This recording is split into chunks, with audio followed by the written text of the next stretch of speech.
मेरे प्यारे दोस्तों, आपका स्वागत है हमारे YouTube चैनल पर। सभी के मंगल की कामना करते हुए, जैसा कि हम प्रतिदिन पंचदशी का जो दूसरा विवेक, पंचभूत विवेक प्रकरण है, श्रवण कर रहे हैं महाराज जी के श्री मुख से। आइए पुनः सभी के मंगल की कामना करते हुए 78 श्लोक नंबर से शुरू करते हैं श्रवण करना। आइए पुनः सभी के मंगल की कामना करते हुए आइए श्रवण करें हम सब मिलकर। नारायणं सूत्रभाष्य कृतो वन्दे भगवन्तौ पुनः ईश्वरो गुरुरात्मेति मूर्तिभेदविभागिने व्योमवद्व्याप्तदेहाय दक्षिणामूर्तये नमः।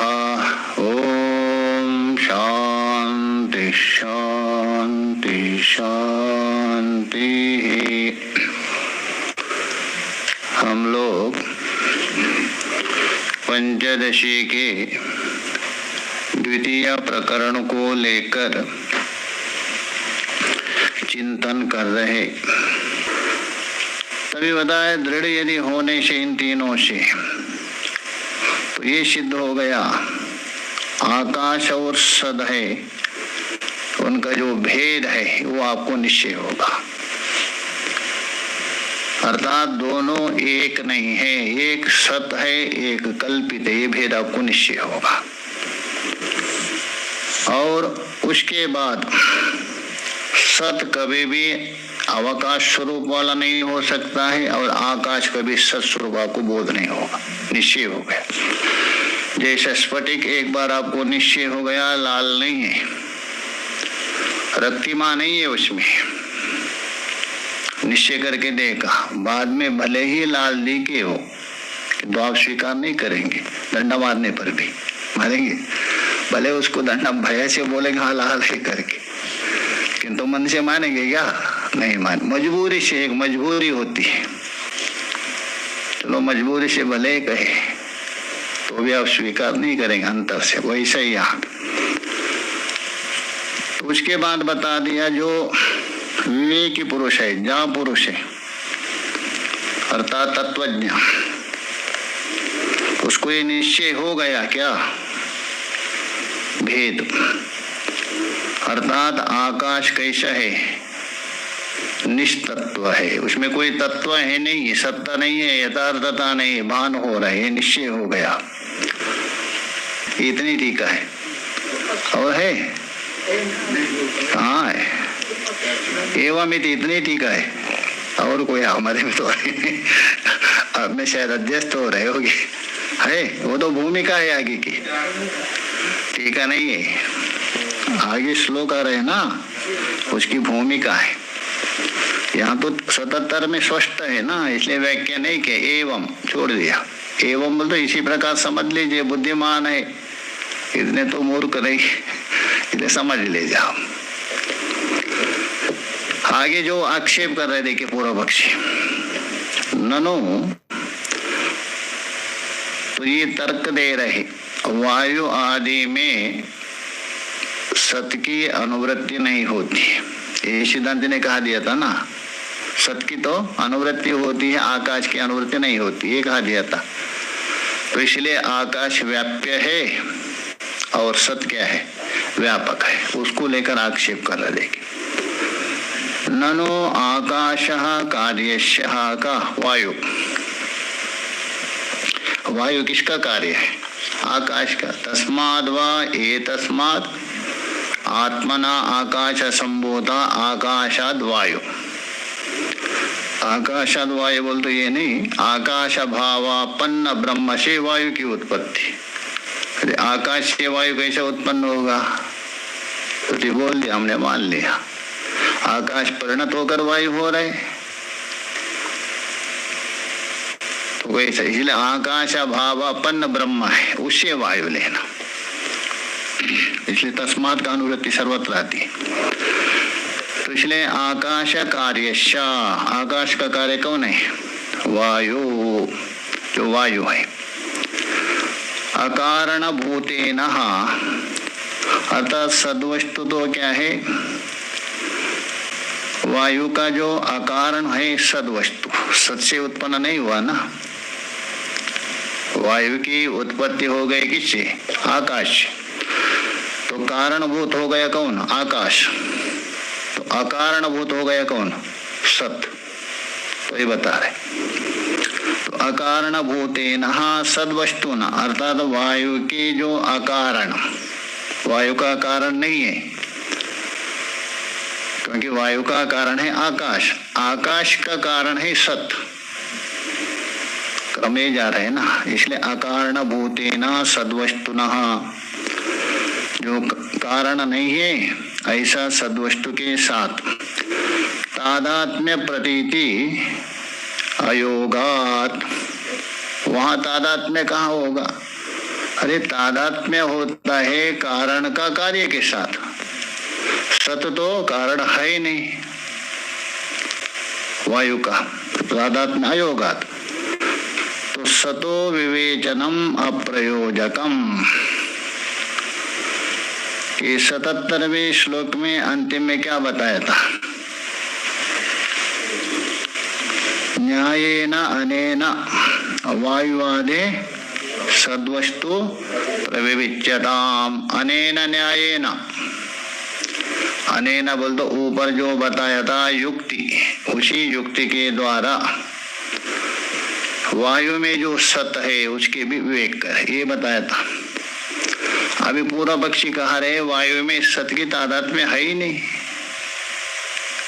सत की तादाद में यदि हो तभी विवेचन करो, वायु में है ही नहीं, क्यों नहीं है, सत का कार्य वायु है ही नहीं, कार्य हो तभी होगा ना, आकाश में तो ठीक है, क्यों, सत का कार्य है आकाश, सत का कार्य है आकाश, इसलिए वहां सत का विवेचन करना उचित है, क्योंकि कार्य और कारण में तादात्म्य होता है। किंतु सत से वायु की उत्पत्ति नहीं हुई तो सत के साथ तादात्म्य ही नहीं होगा, तो विवेचन क्यों करे, कोई काम नहीं क्या वेदांती जी आपको, ये बता रहे, प्रश्न समझेंगे तो उत्तर समझाएंगे, समझ गए ना। तो इसलिए तादात्म्य प्रतीति अयोगात, कश्या सद्वस्तुना, किसके साथ, वायु के साथ, क्यों, वो कार्य नहीं है, वायु कार्य नहीं है ना सत का, इसलिए उसके साथ कारण का तादात्म्य नहीं होगा।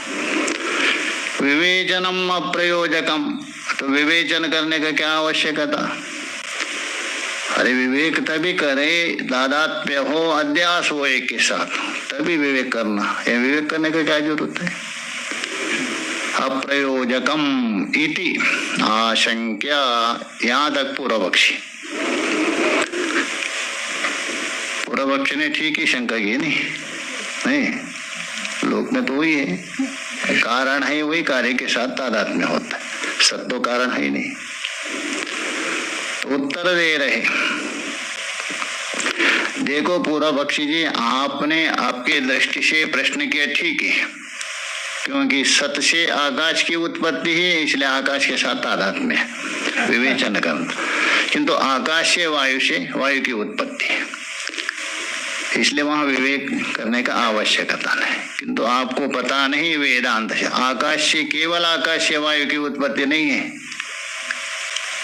आकाश जिससे उत्पन्न हुआ है, किससे, वो सत, आकाश भावापन्न जो सत्य है उससे वायु की उत्पत्ति हुई, इसलिए साक्षात वायु का कारण ना होने पर भी कौन, सत, परंपरा से वहां ही तादात्म्य, परंपरा, जैसा घट की उत्पत्ति किससे होगी, मिट्टी से ही है, मिट्टी हला के देंगे बनाएंगे, गोले से पीछे नहीं गया था, सभी मिट्टी में नहीं होता, या कपाल, नैया के अनुसार कपाल अथवा गोला, उससे उत्पन्न हुआ, गोला मान दीजिए पर कपाल, तो इसका मतलब वो गोला या कपाल किससे उत्पन्न हुआ, मिट्टी से, तो इसका मतलब मिट्टी का तादात्म्य हो गया कपाल के साथ, घट के साथ नहीं होना चाहिए, मिट्टी का कार्य घट थोड़ा है, वो तो कपाल का या गोले का कार्य है। तो क्या उत्तर देंगे, यद्यपि साक्षात मिट्टी से उत्पन्न नहीं हुआ, गोला भावापन्न अथवा कपाल भावापन्न मिट्टी से घट उत्पन्न, वैसे ही यहाँ भी साक्षात संबंध अभाव है विकस्य, हाँ सदा सत का वायु के साथ सत का साक्षात संबंध ना होने पर, जैसा मिट्टी का साक्षात कारणत्व घट में भले भी ना हो, किंतु कपाल के द्वारा मिट्टी ही कारण है। अभावेपि परंपराया, परंपरा का मतलब सत से आकाश की उत्पत्ति, तदभावापन्न जो आकाश से वायु की परंपरा से, तो परंपराया संबंधो अस्ति, परंपरा संबंध से सत का संबंध वायु के साथ भी तादात्म्य है, इसलिए वहां सत और वायु का विवेक करना आवश्यकता है, उसका भी करना पड़ेगा। संबंधो अस्ति इत्यतः आहा, उसी को ही बता रहे, देखिए श्लोक देख लीजिए। सद्वस्तुन्नेकदेशस्ता माया तत्रैकदेशगम् वियत्तत्राप्येकदेश गतो वायु प्रकल्पितः।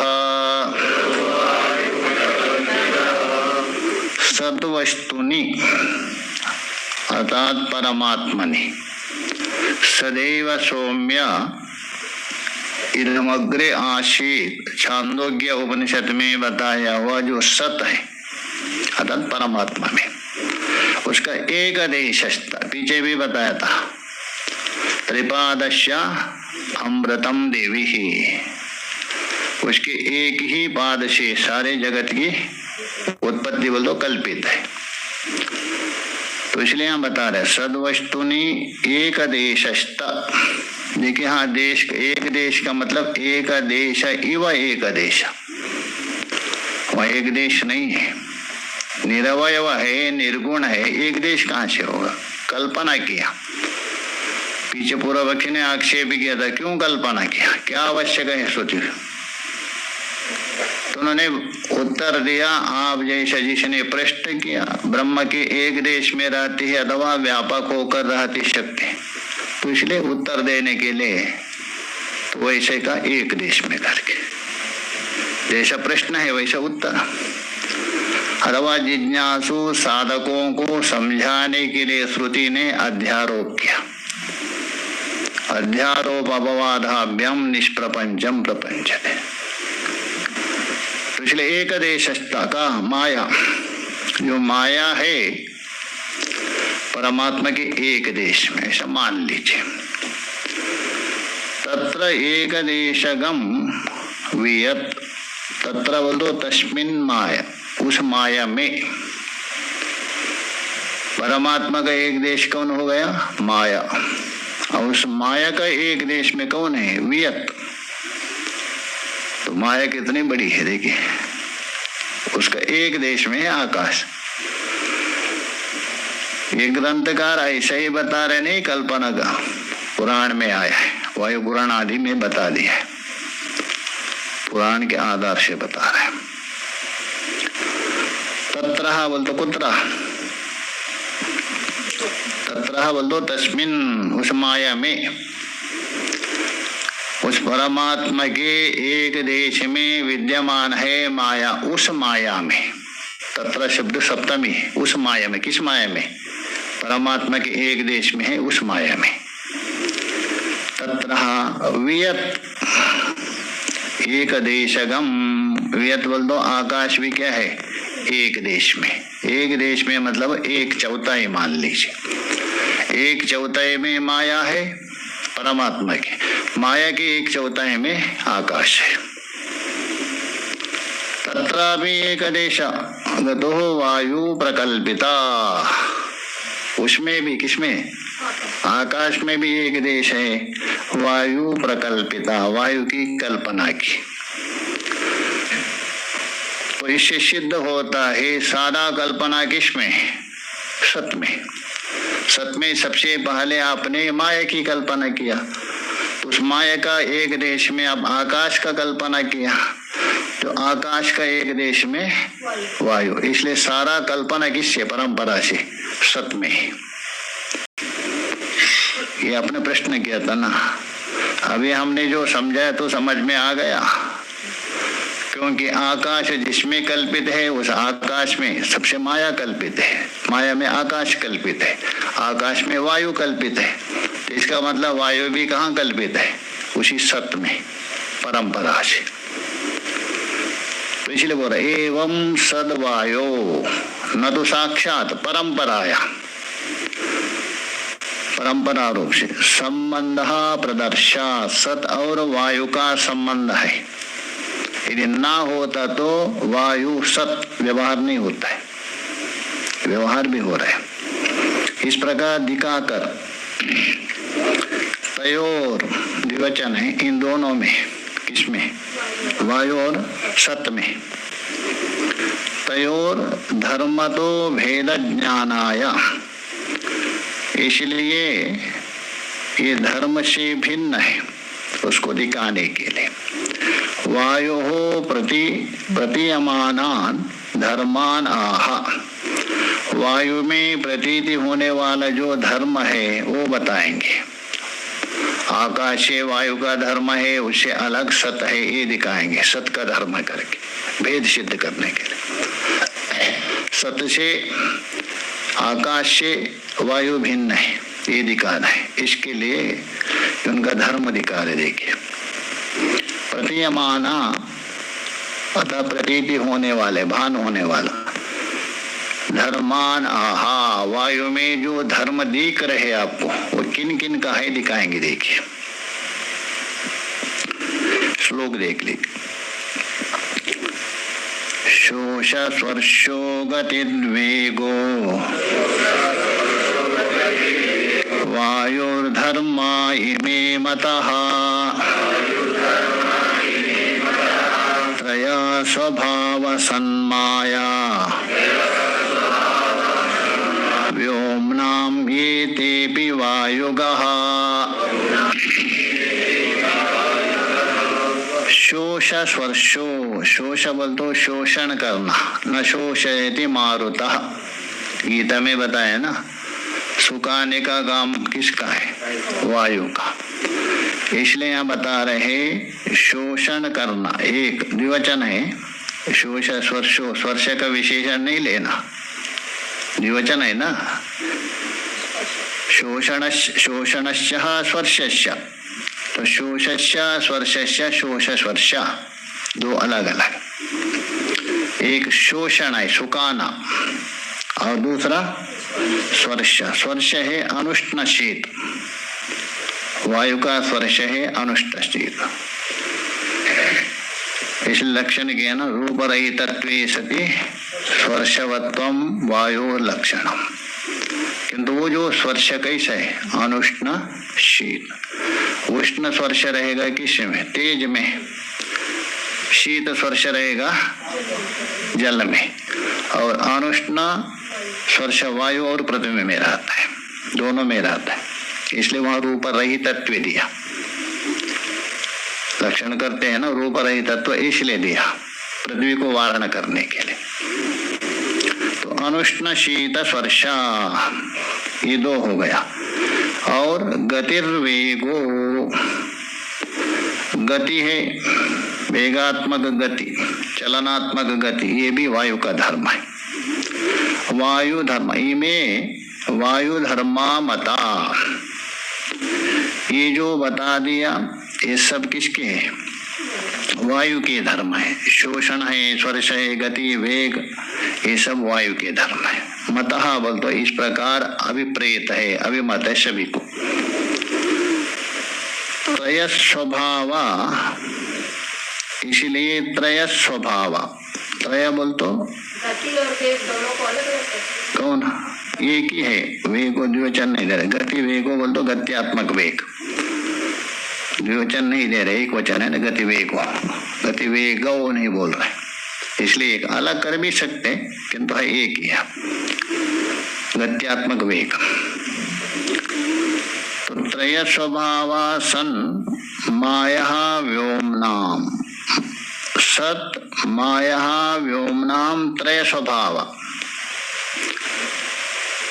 तो यहाँ सत है, सत बोल तो सद ब्रह्मा, माया और आकाश, इन तीनों का त्रय स्वभाव, ये तीन स्वभाव है। कौन है आगे बताएंगे। सत का स्वभाव क्या है वायु में, माया का स्वभाव क्या है ये बताएंगे, और आकाश का। तो तीन हो गए, कौन, सद ब्रह्मा, माया और आकाश।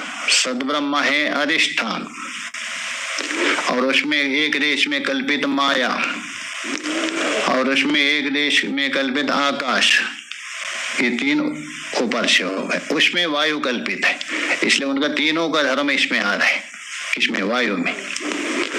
तो आगे बताएंगे वो। पहले सत माया व्योमनाम त्रय स्वभाव, ये तीन स्वभाव, ये त्रय स्वभाव ते भी वायुगा, ये त्रय स्वभाव, ये तीन स्वभाव है किनका, सत माया आकाश। वो स्वभाव भी वायु में रहेगा, अपना स्वभाव तो रहेगा ही, कौन अभी बताया ना, शोष गति वेग आदि, किंतु ऊपर का जो तीन धर्म ये भी रहेगा वायु में, ये भी वायुगा। वायुगा बोल तो वायुम गच्छति इति वायुगा, अतः वायु में विद्यमान है। ठीक है, मैं देखिए, शोष स्वर्शो इति एवं प्रातिष्विकान धर्मान अभिधाय, धर्म बोल तो स्वयं का, अपना जो धर्म है उसको कथन करके, जो अपना है स्वरूप का है उसको प्रातिष्विक कहता है। अच्छा, ये जो आपने बता दिया वे धर्म कौन है, वो सभी नहीं आता है। और पट में रहने वाला जो पटत्व धर्म है वो अपना है, वो प्रातिष्विक है, अलग है, कारणगत नहीं हो। तो इसलिए यहाँ बता रहे आगे, कीते धर्मा इत्यतः आहा। अच्छा, ये जो आपने बता दिया वे धर्म कौन है, वायु के तो समझा दिया आपने, और जो कारणगत जो धर्म है, कारणगत स्वभाव है, वे कौन है वायु में समझाओ। ते के धर्म, ते मतलब सत का, माया का और आकाश का, ये जो वायु का है वे धर्म कौन है। इत्यतः आहा, ऐसा प्रश्न करने पर सिद्धांत बता रहे, सुनो तो बता रहे, देख श्लोक देख लीजिए। वायुरष्टीति सद्भावः सतो वायो पृथक्कृते निष्तत्वा स्वरूपता माया स्वभावो व्योमगोध्वनि। तीनों का स्वभाव दिखा दिया।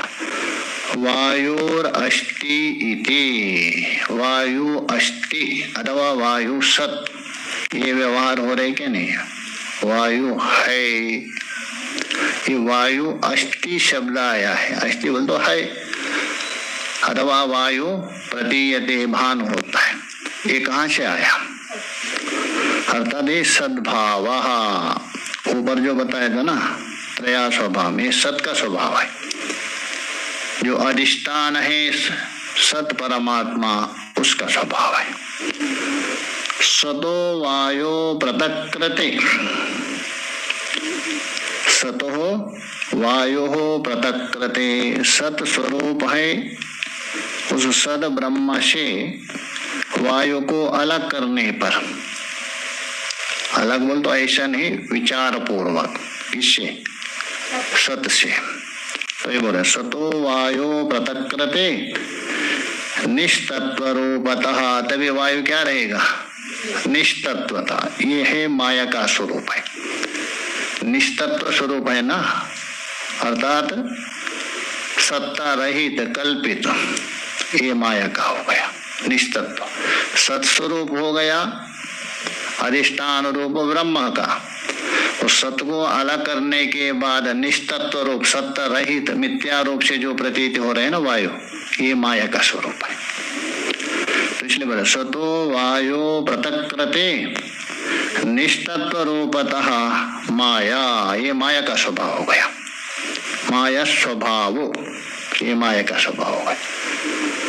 तो वायु का जो वायु में सत है वो परमात्मा का, और वायु में निस्तत्व बोल तो मिथ्यत्व, निस्तत्व कहिए मिथ्यत्व, अतः असत कहिए। असत का मतलब बिल्कुल असत नहीं लेना, पीछे बताया था, अर्थात मिथ्या। ये मिथ्यत्व है किसका? माया का है। और आकाश का कौन है? व्योमागो ध्वनि, वायु में ध्वनि है ना, पीछे पीछे बताया था ना, पृथ्वी में खट, वायु में सुई सुई तो भूस भूस करके शब्द बताया था, वो किसका है? आकाश का। तो तीनों बताया, सत ये परमात्मा का है, मिथ्यत्व है माया का है, और ध्वनि है आकाश का। आगे जो आक्षेप कर रहे देखिए, ननु व्योमा विवेचनः प्रस्तावे।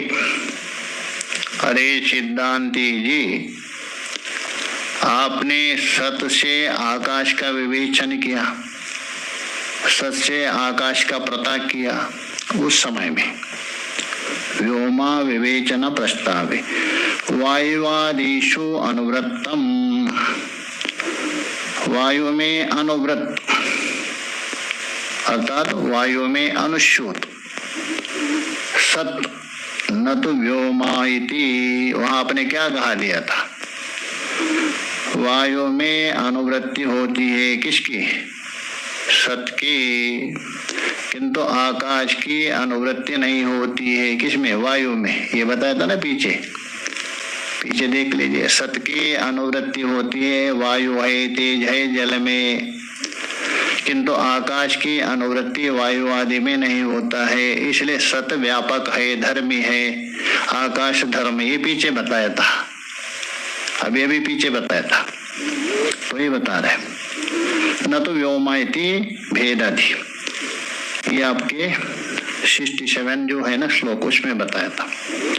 इत्यत्र वायुवादो आकाश अनुवृत्ति किम निवारिता, वायु में आकाश की अनुवृत्ति निराकरण किया, और यहाँ जाके आप स्वीकार कर रहे कि नहीं? शब्द मान लिया ना किसका? आकाश का। तो इसका मतलब अनुवृत्ति हो रही, वहां का अनुवृत्ति नहीं हो रहे। अरे सिद्धांत आपकी खोपड़ी तो ठीक है ना, वहां तो अनुवृत्ति नहीं हो रहे बोल रहे, और यहाँ तो आकाश का जो ध्वनि शब्द वायु में, इसका मतलब अनुवृत्ति हो रहे। निवारिता इदानीम बोल तो इस समय में व्योमा अनुवृत्तिरभिधीयते, वहां तो अनुवृत्ति का निराकरण किया, या अनुवृत्ति स्वीकार कर रहे? आपके बात समझ में नहीं आ रहे। इदानीम व्योमा अनुवृत्तिर अभिधीयते बोल तो कथ्यते, अतः अतः बोल तो अस्मात् कारणात् पूर्वोत्तरः विरोध इति शंकते।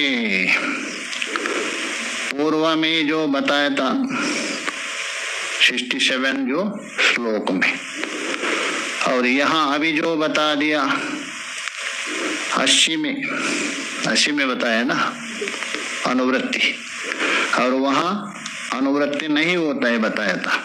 इसलिए दोनों में क्या विरोध है? पूर्व और अभी में परस्पर विरोध हो रहा है। ये पूर्व पक्षी की शंका। तो सिद्धांती शंका का उत्तर देंगे, पहले पूर्व पक्षी शंका करेंगे, लोग देख लीजिए, विचार कल करेंगे। शंका देंगे, सतोनुवृत्ति सर्वत्र व्योम्नो नेति पुरीरितम् व्योमानुवृत्तिरधुना कथं न व्याहतं वचः ये पूर्व पक्षी का श्लोक है, विचार कल करेंगे। ओम पूर्णमदः पूर्णमिदं पूर्णात् पूर्णमुदच्यते पूर्णस्य पूर्णमादाय पूर्णमेवावशिष्यते। ओम शांति शांति शांति।